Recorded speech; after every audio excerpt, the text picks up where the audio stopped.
Hello and welcome to this tutorial.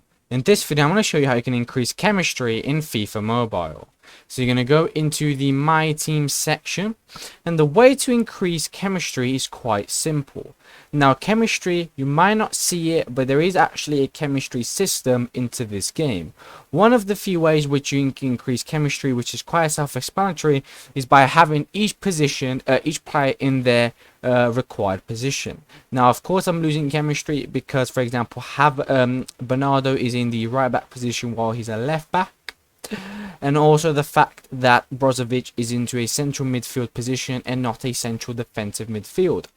Another way that you can increase chemistry is by having all of these players from either the same nationality, the same league, or you can have them both. Both will have sort of a green link towards them, which will mean that they have a +3 or a +4.